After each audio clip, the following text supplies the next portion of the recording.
keeping in that vein that you touched on with the relevance of the myths, do you think these days they can provide contemporary readers with a sense of belonging? This year the term fake news has just gone into the dictionary. And do you think then that their evergreen importance is kind of making that boundary between reality and pretending? I think it's a very interesting question to look at myths and wonder about where truth resides in them. And because we live in an age, as you have just pointed out, because we live in an age in which we're very obsessed and nervous, almost neurotic about the wall that separates truth from fantasy, from lies and fiction and so on. And it's very important to us to believe there is such a thing as fact. It alarms anybody of sense, I think, that, for example, as I'm talking to you, just yesterday it was announced that the Trump administration has banned the Center for Disease Control in Atlanta from using certain words, rather the way that Stalin or other tyrants would say you can't use this language. In this case, words include fetus, transgender, but most alarmingly of all to me, evidence-based. They're not allowed to say something's evidence, because evidence-based science always flies in the face of tyrannical bigotry and absurd assertions. Because science doesn't make assertions, it lays out evidence.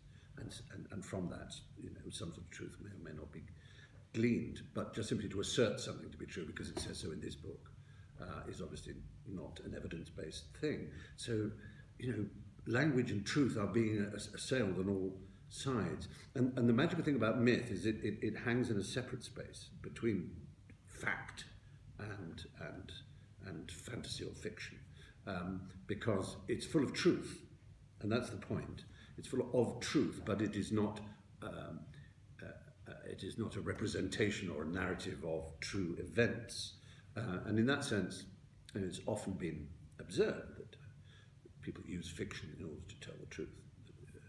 If you write a biography, you can tell factual truths, chronological truths, this happened, then this happened. If you want to get to the absolute heart of something, it's probably easier to write a novel. And then between myth and fiction is this other space that I've never had much time for, and I don't mean that snobbishly, and that's what's called fantasy. So, for example, well, I love Wagner, and Wagner's most famous, biggest work, The Ring, has got dragons and is called The Ring. And you'd think, therefore, I'd love Tolkien, which has got dragons and a ring, but I just don't. To me, it's neither fish nor fowl, and I can't quite get into that world of a single-authored mythic thing in quite that way, which is not. I mean, many people I intensely admire, far smarter than I am, love Tolkien. So I'm not making as I say, I'm not making a snobbish point.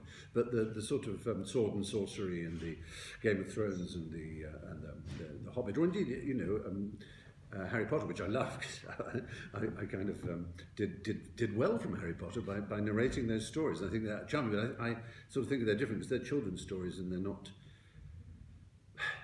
I mean, I think J.K. Rowling doesn't take herself too seriously, although she has a very serious sense of understanding what these stories mean to the children who read them, and she doesn't, back away from that, and she, allows them to